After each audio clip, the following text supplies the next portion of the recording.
bahwasanya ini adalah pandangan pribadi. Dengan kapabilitas dan keilmuan saya, tentunya saya sangat menghormati beliau sebagai seorang dai, dan juga keilmuan saya tidak setara dengan beliau. Baik, untuk itu kita lihat video yang terlebih dahulu, lalu kita berikan sedikit tanggapan. Jadi bebas dari anak gitu, bebas dari anak. Jadi ada orang-orang yang nggak kepingin punya anak gitu. Apa sih yang menyebabkan itu terjadi? Kebanyakan mereka akan berbincang tentang masalah ekonomi. Ya, karena anak-anak itu perlu makan. Anak-anak itu perlu biaya sekolah. Mereka juga punya masa depan. Oke, masalah lainnya apa? Masalah beratnya tanggung jawab. Iya, orang tua memang punya tanggung jawab. Bagaimana dia mendidik anaknya menjadi insan yang bermanfaat dunia akhirat. Bagaimana Islam menghadapi dua masalah ini? Jadi yang rame ini sebenarnya masalahnya muncul karena kurangnya iman. Di tengah pandemi ini orang banyak sibuk dengan imun, lupa sama iman. Bicara anak. Yang namanya dunia ini, kita lihat yang banyak sekali sekarang ini, dari siapa itu? Dari Adam dan Hawa, dari dua orang cuma. Dari dua orang.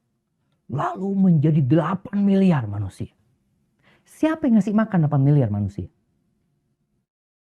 Siapa? Nabi Adam udah mati. Siti Hawa udah mati. Tapi 8 miliar manusia hidup.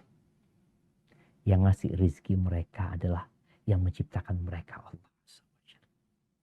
Ada lagi katanya nggak mau punya anak karena dia mau happy-happy. Dia mau bersenang-senang.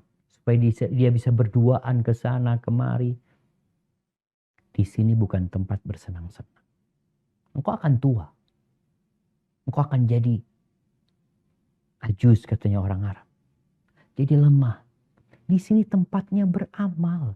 Ada waktu bersenang-senang. Ini loh kalau kau memang benar-benar ingin bersenang-senang, bagaimana engkau memiliki banyak anak yang mendoakan engkau.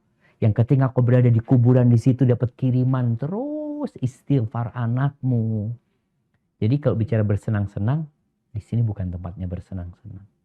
Dan anak itu sebenarnya menjadi penyenang orang tuanya. Apa engkau nggak senang melihat anaknya di depanmu? Melihat anak sedang ya kalau bicara sedang bermain, kemudian dia tumbuh besar menjadi anak yang soleh, bermanfaat buat negerinya, buat bangsanya, buat agamanya. Itu kebahagiaan gitu loh. Jadi mungkin ini juga harus diperhatikan, masalah kebahagiaan di sini bukan tempat bersenang-senang. Di sini tempat berjuang dan beramal. Dan ahibati fillah, kalau semua pada nggak mau punya anak, di antara penyebabnya ada satu lagi yang lupa tadi. Di negeri-negeri luar sana, kebanyakan urusan ekonomi rumah tangga ini yang nanggung itu suami istri. Jadi si istri males mau punya anak. Dia ngomong, ana harus kerja, ana harus ngurusin rumah, belum lagi nanti hamil, capek, lelah, ngurusin anak, suruh cari fulus lagi. Inilah sistem yang tidak benar. Kewajiban mencari nafkah itu engkau yang laki. Masa perempuanmu udah hamil nyusuin anak masih suruh cari fulus? Dan ini yang terjadi di luar sana. Kebanyakan perempuan-perempuan di sana nggak kepingin punya anak. Yang katanya negara maju, nggak kepingin punya anak. Karena nih perempuan harus kerja.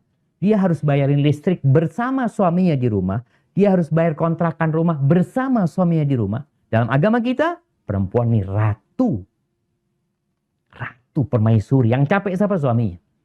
Suami kerjanya terima kasih. Terima fulus kasih istri. Terima kasih istri. Makanya perempuan dalam Islam mau punya anak berapapun gak ada masalah dia. Dan negara-negara barat sadar dengan bahayanya pemikiran ini.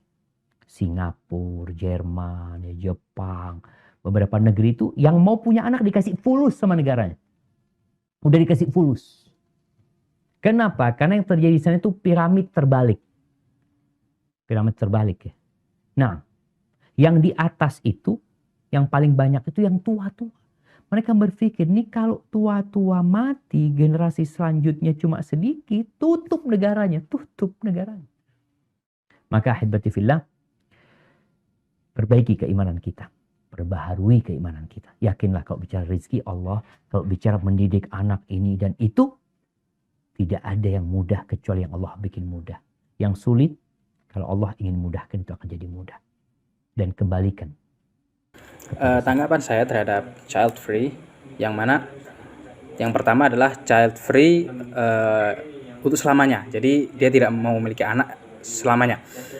Ini saya tidak setuju, dan bisa jadi mereka sebenarnya tidak mungkin tidak memiliki anak.